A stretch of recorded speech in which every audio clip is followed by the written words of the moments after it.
The galaxy was full of rules. Some rules were about trade, some about borders, and some about war. Most of them changed every few years when the Galactic Council voted for new laws. But there was one law that never changed, not for thousands of years. It was the first law of the galaxy: do not attack human children. Nobody remembered who first wrote it. Nobody remembered the exact war that caused it. But every elder species knew it, and every captain, soldier, and officer was trained to follow it.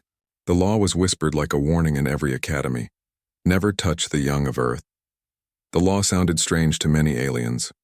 Why should the galaxy care so much about one species? Humans were not the strongest.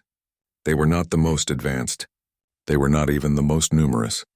But they had something inside them that no one could measure. When their children were threatened, something awakened in them, something dangerous, something that made entire fleets vanish. Even the most warlike empires respected that memory.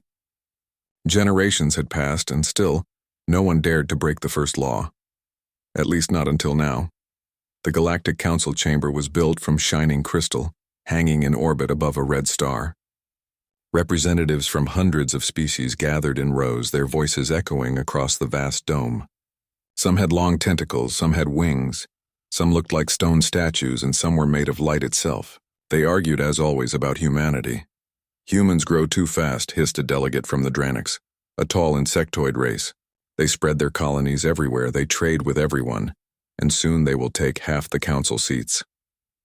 They are dangerous, added a gray-skinned Thulian, its 3 eyes glowing faintly. They pretend to be peaceful, but we all know their history. Wars, revolutions, uprisings, always violent, always stubborn. And yet, a soft-voiced being of water replied, it is because of their history that the law exists. You want to test it? Do you want to see what happens when they rise again? Murmurs filled the chamber. Some wanted peace. Some wanted to limit humans. But a secret group had already made a plan. The council was afraid. Humanity's colonies were growing. Their fleets were modernizing, and their young were already learning science that rivaled ancient species. The council thought, if we do not stop them now, we will never stop them. And so, in quiet votes behind closed doors, the first law of the galaxy was broken. On the far edge of the galaxy, on a bright green colony world called Haven, human children played under a silver sky. The colony was peaceful, surrounded by forests and rivers. Schools were built not of steel but of glass and wood, filled with light and laughter. Children from allied alien families studied beside them. Haven was known as a world of peace, a place where young ones could grow without fear of war. That was why the attack came here. One bright morning, a group of children ran across the Learning Dome's playground. They were chasing a small ball that glowed and bounced. Their laughter echoed across the open fields. Teachers watched with gentle smiles. Then the sky darkened. Black ships appeared above the colony, sharp and cold like blades cutting through the clouds. At first, the teachers thought they were cargo vessels passing by. But then the alarm screamed. Defense towers lit up. The sky burned with fire. The children froze. Some began to cry. Others clung to their teachers. The first blast struck the far side of the playground, shattering the protective dome. Shards of glass rained down as the black ships opened their bays. Alien soldiers poured out, armored and faceless, their weapons glowing. Inside. Inside now! A teacher shouted, pulling the children toward the shelters. But the soldiers moved fast. They surrounded the dome, their strange voices clicking through their helmets. The air was filled with the sound of heavy boots and the hum of weapons. A little girl screamed for her brother. A young boy reached for his teacher's hand. The soldiers moved closer. That moment, the moment the first law was broken, would change the galaxy forever. Back in the council chamber, the news spread like fire. The strike is complete, said a cold voice over secure channels. The children are secured. Humanity will be forced to bow. But even as those words were spoken, a few council members shivered. They remembered the old stories. Stories of what happened to those who dared to harm human young. And far across the stars, aboard a human relay station, a distress call was received. A single teacher, wounded but alive, had sent it. Her voice was cracked with pain, but her words were clear. They came for the children. Haven is under attack, please, protect them. Within hours, the signal reached every human colony. Soldiers, miners, traders, even farmers heard it. The message was short, but it struck deeper than any war speech. They came for the children, and humanity did not wait for orders. The news of Haven spread like fire through space. It began as a whisper carried by emergency beacons, then turned into a storm across every human colony. By the time the first full report reached Earth, the entire species already knew the truth. The first law of the galaxy had been broken. On Earth, in the old capital city of Geneva, people gathered in squares to listen to the transmission. A large screen showed the face of the teacher who had survived the Haven attack. Her voice trembled, her eyes filled with fear, but her words were clear. "They came for the children," she said. They took them from us." For a moment, silence covered the crowd. Then an old man shouted from the back, his voice loud and raw. "They broke the first law." The words were repeated again and again by voices young and old until the whole city thundered with rage. The law was not just a council rule. It had become a part of human identity. To harm a child was to declare war on all of humanity. Across the colonies, reactions were the same. On Mars, miners dropped their tools and gathered in Union halls, demanding ships to be armed. On Titan, engineers began converting fuel transports into war cruisers. In the belt, rough asteroid workers turned their massive drills into rail cannons everywhere. People who had once lived ordinary lives transformed overnight. One miner, named Jareth, stood before his crew in a dusty hangar. His face was dark with anger, but his voice was steady. "They thought we would wait," he said. "They thought we would beg the council for justice. But our children scream in cages right now. Our children are afraid. Who will protect them if not us?" The crew roared back, raising their fists. "Then let's build. Let's fight." And so the first fleet of the child's wrath was born, not from soldiers, but from parents, workers, and ordinary men and women who could not stand still. Meanwhile, the official human government sat in long debate. Generals argued for caution, ambassadors begged for patience, but none of it mattered. The people had already chosen. Admiral Keon, a veteran with silver hair and a scar across his cheek, watched the debate in silence. Finally, he stood and slammed his fist on the table. "Enough!" His voice silenced the chamber. "This is not about politics. This is about our young. If the council wanted war, then war they shall have. And mark my words, it will not be like any war they have ever seen." Even the most careful diplomats could not argue. Everyone remembered the ancient stories, the last time humanity had been pushed too far. Old battles where whole empires fell in weeks. Those tales were not myths. They were warnings. The first strikes of human retaliation were not official but personal. In the Outer Rim, a trader ship named Morningstar was ambushed by the same black-armored soldiers who had attacked Haven. But this time the crew was ready. The captain, a mother of two, ordered her crew to fight with everything they had. They disabled the enemy's engines, boarded the ship, and rescued 3 captured human children. The story of the Morningstar spread faster than light. Ordinary people cheered. Soldiers wept. The message was clear. Humans would not wait for permission to fight. Alien worlds began to tremble. On the peaceful water planet of Lurian, elders gathered to watch human broadcasts. The images showed parents holding weapons, children promising to grow strong, and fleets preparing for war. "They are awakening," one elder whispered. "The sleeping giant stirs again," another shuddered. "We told the council. We warned them never to break the first law. But they were blinded by fear of human growth. Now they will pay the price." The Galactic Council tried to control the chaos. They sent messages across the stars claiming the Haven attack was a small incident and not official. They blamed a rogue faction, saying the council was innocent. But it was too late. Humanity had seen the soldiers, the ships, the emblems of the council races on their armor. They knew this was no accident. The words of the council meant nothing. In fact, their denial only made humans more furious. Back on Earth, rallies filled every city. Parents held up pictures of their missing children. Young men and women volunteered in lines so long they stretched for miles. Factories that once built machines for farming now built weapons, and in every speech and every rally, one phrase echoed like thunder: "They came for our children." Admiral Keon stood in the command hall of the First Fleet. Before him, giant holograms displayed the galaxy's stars. Red marks showed enemy strongholds, blue lights showed human colonies, and glowing gold lines showed the path of vengeance. He turned to his officers. "Our mission is not simple," he said. "We will not destroy blindly.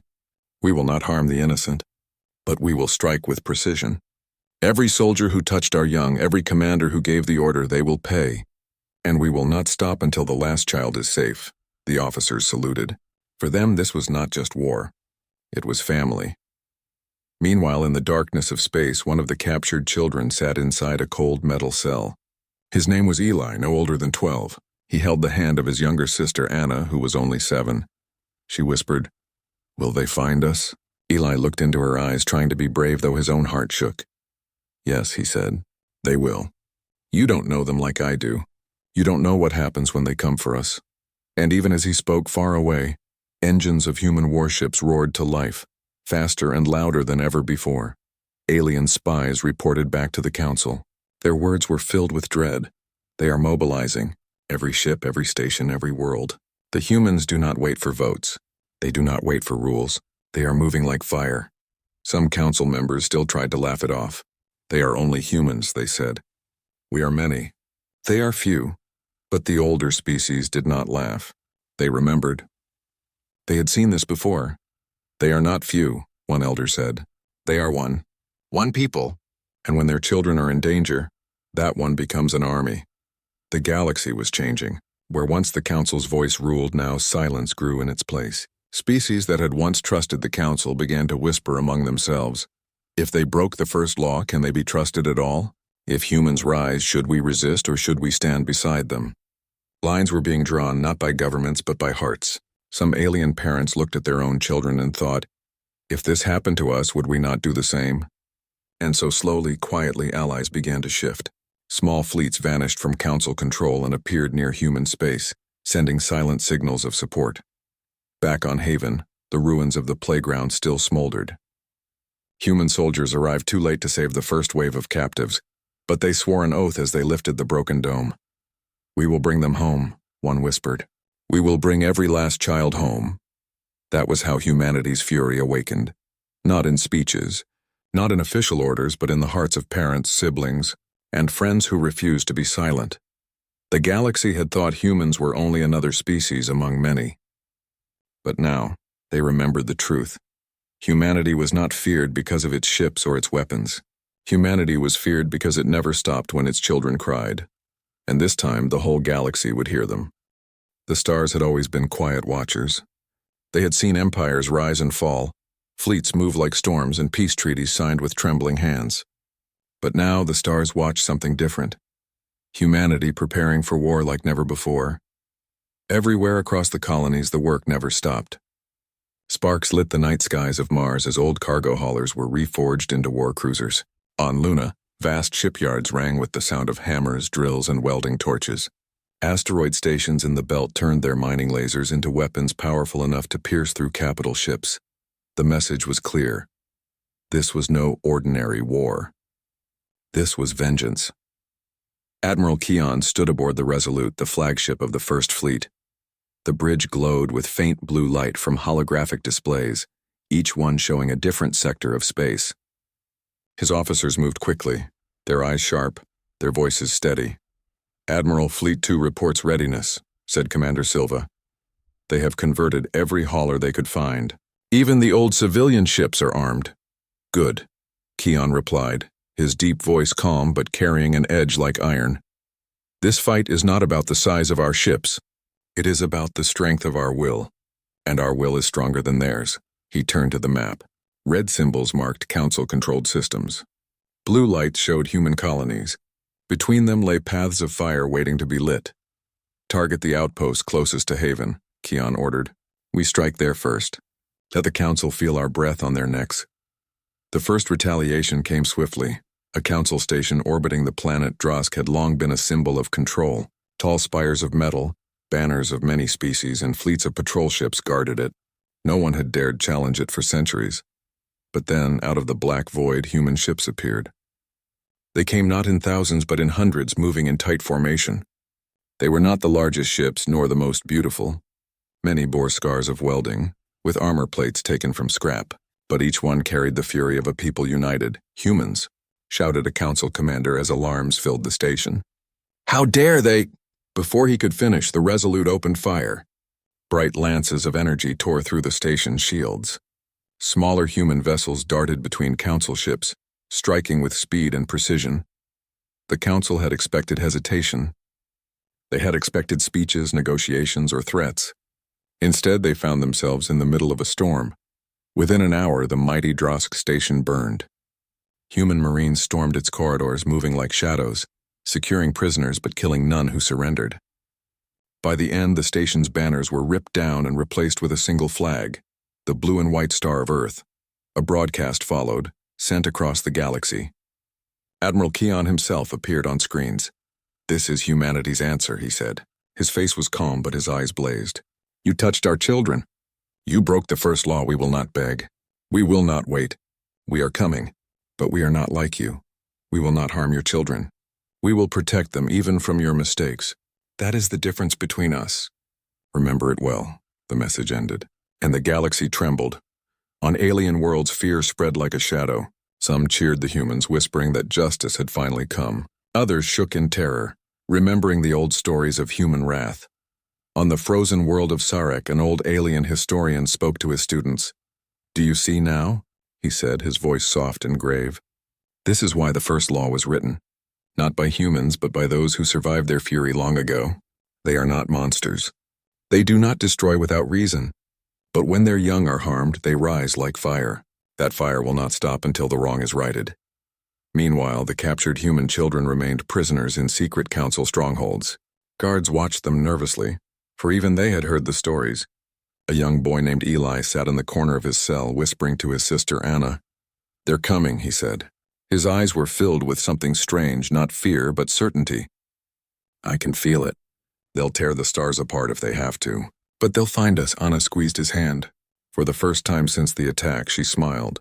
Human fleets did not stop with one strike. They moved from system to system, choosing targets with care. Communication hubs, supply depots, patrol fleets all fell in quick succession. The tactics were shocking. Instead of slow, careful campaigns, the humans fought with speed. They struck like lightning, vanishing before reinforcements could arrive. Their cyber warriors hacked council networks, turning their own satellites against them. Their engineers used tricks learned from centuries of survival, making weapons out of what others called junk. The council could not understand it.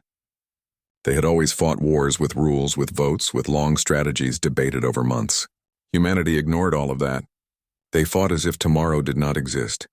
Inside the council chamber, panic spread. "They are destroying our fleets," cried one delegate, his wings fluttering in fear. "How can they move so fast? How can they fight with such precision?" "They are humans," an elder replied, her voice low. "You broke their first law. What did you expect?" But others shouted angrily, "They are outlaws. Terrorists." We must crush them with all our power." "Power?" the elder asked. Her eyes glowed faintly as she leaned forward. "Tell me then, where is our power now? Our fleets burn, our stations fall, and our worlds tremble. It is not their weapons we fear. It is their spirit. And spirit cannot be crushed." Back on Earth, broadcasts of victories filled every home. Parents cheered, children cried with hope, and volunteers flooded the training grounds. Humanity had not been so united in centuries, but Admiral Keon knew the war was only beginning. In his private chamber, he studied the map, his hand resting on the glowing mark of Haven. "We will bring them back," he whispered. "Every child. Every single one," Commander Silva entered quietly. "Admiral, our scouts have located one of the Council's secret prisons. We believe some of the children are there." Keon's eyes hardened. "Then that is our next target." The raid on the prison was swift and fierce. Human Marines stormed the cold halls, their boots echoing. The guards fought, but fear made their hands weak. At the center of the prison, Eli and Anna heard the sounds of battle. Doors burst open and human soldiers filled the room, their armor shining under the harsh lights. "You're safe now," one of them said, kneeling before the children. "We're here to take you home." Tears filled Anna's eyes as she clung to her brother. For the first time since Haven, she felt warmth instead of fear. The rescue was broadcast across the stars. Millions watched as the children were carried into human ships, wrapped in blankets, their faces lit by hope. The message was louder than any weapon. Humanity keeps its promise. But the war was far from over. The Council still held other children. Their fleet still moved across the stars. They still believed they could win. Admiral Keon knew better. He stood before his fleet, his voice echoing through every ship. "This is only the beginning," he said. "We will not stop until every child is free, and those who broke the first law are brought to justice. Let the galaxy watch. Let them see the strength of humanity, not in hatred but in love. Love for the young, love for the innocent, love that no weapon can defeat." The fleet roared with approval. Engines lit the black sky, and so humanity's retaliation rolled on like a storm that no wall could hold back. By the end of that year, the galaxy was changed. The Council, once untouchable, now trembled. Species who had once feared humanity now sent quiet messages of support. And across every star, one lesson was whispered again and again: do not attack human children. Ever. Because when you do, the galaxy itself will burn with humanity's fury. The galaxy was no longer the same. Only months ago, the Galactic Council had spoken with the voice of authority. Their fleets had been seen as unbreakable, their laws as eternal. But now their stations lay in ruins, their ships scattered like broken toys, and their words carried no weight. Wherever humans struck, victory followed. Wherever humans went, prisoners were freed, and the weak were defended. The Council had thought humanity would hesitate, would bow under pressure. Instead, the humans moved with fire and precision, never stopping, never resting, and now, for the first time in centuries, the Council itself felt fear. Inside the Council chamber, once a place of proud voices and calm debates, chaos reigned. Representatives shouted over one another, wings flapping, claws clicking, eyes glowing with panic.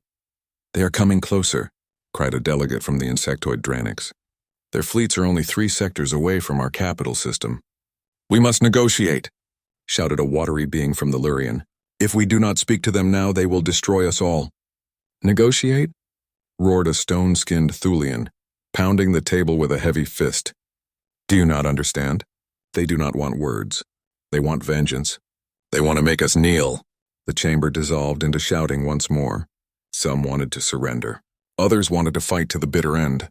And a few, the most desperate, whispered of fleeing the galaxy altogether.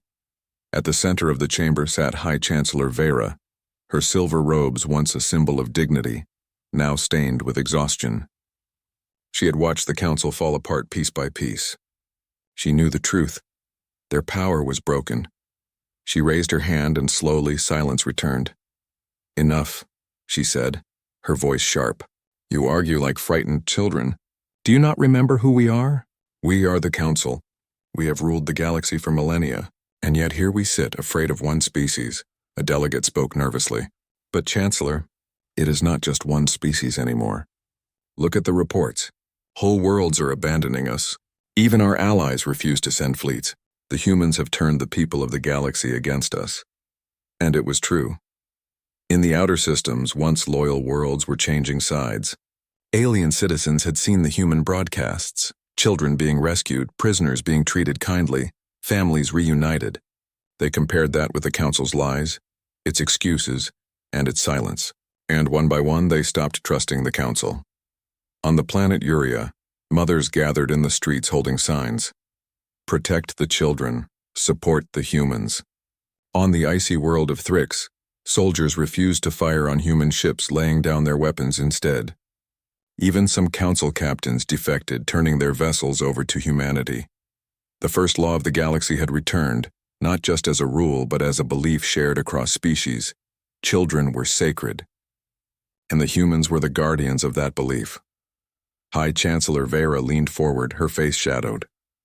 "There is only one path left," she said. "We must find the ones who ordered the attack on Haven. We must hand them over to the humans." The chamber fell silent. "Impossible," shouted the Thulian. "They were our allies. If we give them up, the Council will lose all unity." "We have already lost unity," Vera replied coldly. "And if we do nothing, we will lose everything else. Humanity will tear this chamber apart stone by stone. I will not let that happen." Her words shook the room. Some agreed. Others still resisted. But deep inside, they all knew she was right.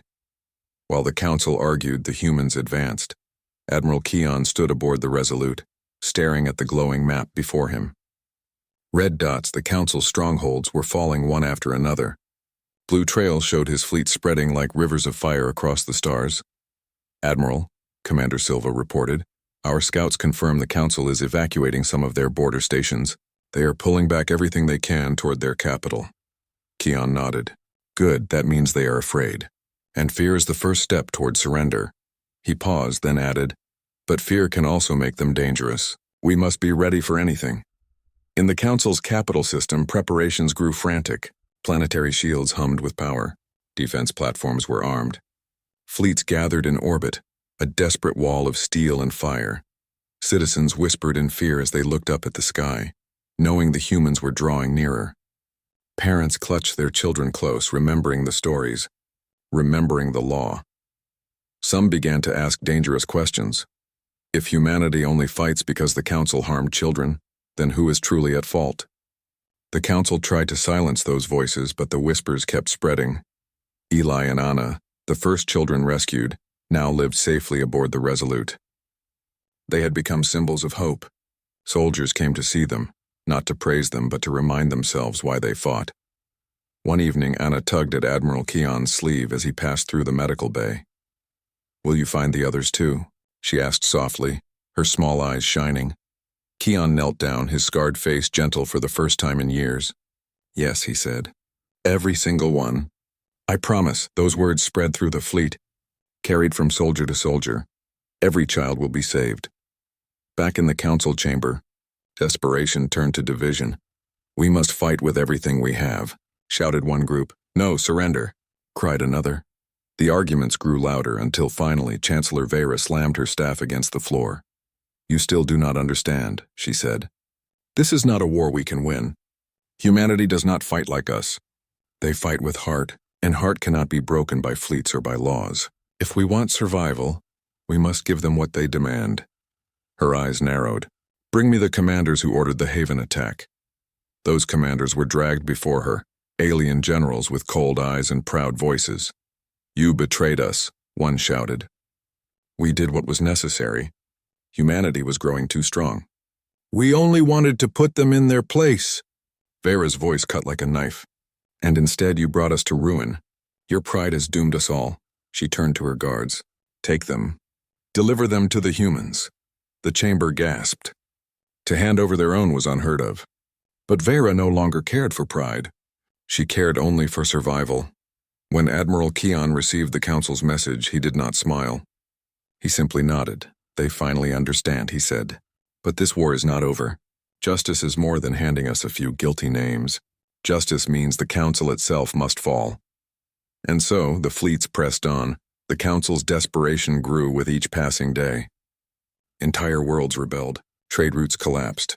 Hunger spread in the core systems. The once great empire that had ruled the stars was crumbling. High Chancellor Vera stood alone in her chamber, staring out at the stars. Her reflection looked back at her in the glass. Tired, worn, defeated. Perhaps, she whispered, this is the price of breaking the first law. At that same moment, across the galaxy, human families gathered around their screens to watch the news. They saw their fleets advancing. They saw their children coming home. They saw justice drawing closer every day, and they knew one thing for certain: humanity would not stop. Not until every child was safe, and not until the galaxy itself remembered the meaning of the first law. By now, the galaxy no longer asked if humans would win. They only asked when, and in the Council's dark halls filled with fear and whispers, the end was already written. The stars shone quietly over the remnants of the Galactic Council's capital. Once, this system had been the center of power for hundreds of species, where decisions affecting entire galaxies had been made with ease. But now the towers lay in ruins, the fleet scattered, and the Council chambers empty except for whispers of defeat. Humanity had arrived, not as conquerors seeking revenge, but as guardians ensuring justice. Their fleets glided silently across the system, not in celebration, but in quiet authority. Every soldier, every parent, every citizen knew what had been achieved. On the bridge of the Resolute, Admiral Keon stood alone, staring at the holographic display of the former Council planets. Red dots blinked faintly, systems once loyal to the Council. Blue lights marked human colonies and liberated worlds. Gold lines traced the routes of fleets that had delivered supplies, medicine, and safety to those worlds that had suffered under Council control. Commander Silva approached, her steps soft against the metal floor. Admiral, the prisoners have been released. The children are safe. The council commanders are en route to the processing station for judgment. Keon nodded. Good, but safety is only the first step. The galaxy needs stability now, or it will fall into chaos. It is our duty to ensure the first law is respected forever. On Haven, the children who had survived the initial attack finally returned home. Eli and Anna, once frightened and alone, ran across the rebuilt playgrounds, their laughter echoing across the fields. The teachers, the parents, and even the new alien neighbors watched with relief and joy. A reporter, broadcasting live across the colonies, captured the moment. Today, she said, Haven stands not just as a symbol of survival, but as proof that humanity keeps its promise. No child will ever be left unprotected while humans walk these stars. From Mars to Titan, from the Belt to distant colonies, people cheered. The first law had been reaffirmed, not as a council rule, but as a truth that spanned species.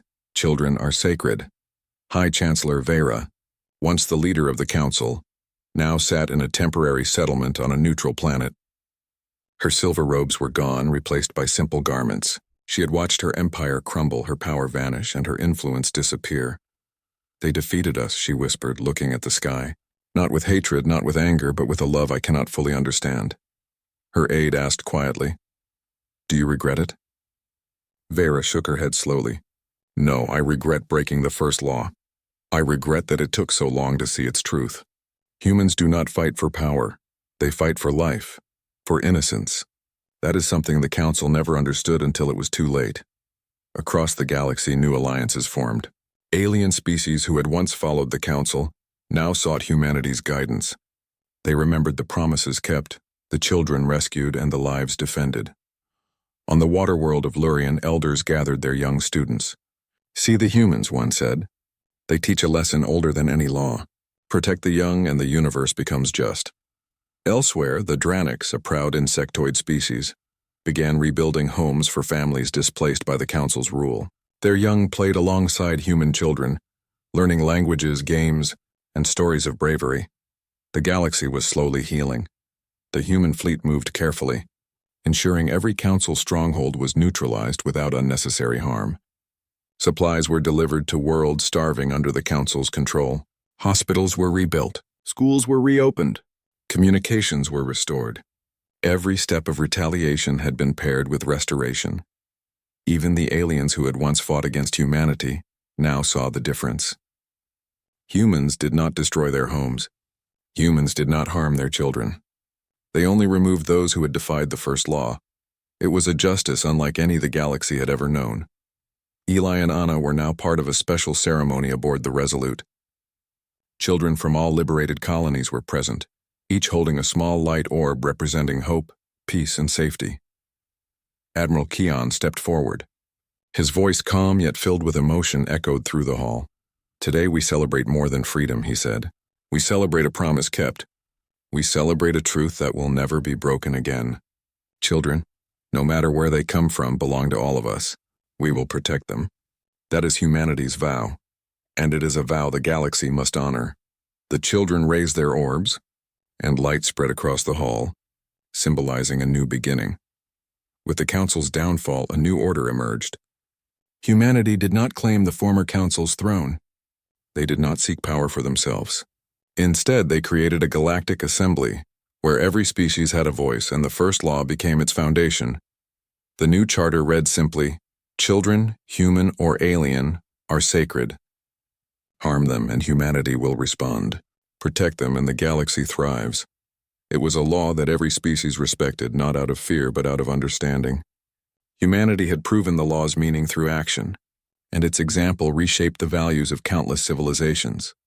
In the core systems, alien leaders once proud and arrogant now stood before human representatives, agreeing to treaties, sharing resources, and pledging to defend all children. Trade routes reopened. Cultural exchanges blossomed.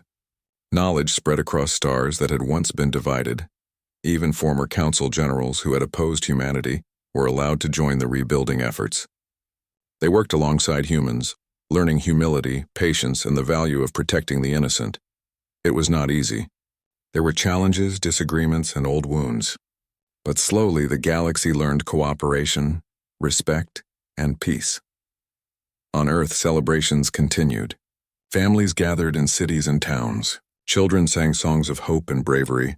Statues were erected in honor of those who had defended the first law, not as monuments to war, but as symbols of care and protection. Eli and Anna returned to school. Their classrooms were filled with both human and alien children, learning together, sharing stories, games, and laughter. It was a simple thing, yet it held the weight of centuries. The children had survived. They were safe, and the galaxy was forever changed. Admiral Keon, now a hero remembered for generations, walked quietly along the deck of the Resolute. He looked out at the stars, thinking of the battles fought, the lives saved, and the promises kept. One of his officers approached. "Admiral, the Assembly wants to honor you. They say your leadership changed the galaxy forever." Keon shook his head gently. "It was not me. It was humanity. It was the people who rose to protect their children, who fought with heart, who never wavered. I only did my part. The galaxy remembers the lesson because we all remembered what mattered most." The stars above seemed brighter now, as if the universe itself acknowledged the change. No longer were the lights of distant worlds merely points of trade or conquest. They were beacons of life, protection, and hope. Humanity's example had shown that strength was not in domination, but in care, and for the first time in centuries, the galaxy felt peace that was not fragile but firm. Years later, stories of the Great Awakening were taught in schools across countless worlds. Children learned about Haven, about Eli and Anna, about the humans who refused to wait for permission to protect what was right. They learned that laws were not just words, but truths to live by. And they learned that humanity, though once underestimated, could lead not with fear, but with love and courage. And so, the legend of the humans spread, a story told not of war, but of heart. The first law of the galaxy was never broken again. Humanity had not just survived. Humanity had reminded the galaxy of the most important truth. The safety of the young is the responsibility of all. And with that, a new era began. One where children laughed under the stars and no one dared to harm them. One where humans, aliens, and all beings knew that love, courage, and protection were stronger than any fleet, any weapon, or any law made without heart. The galaxy was forever changed.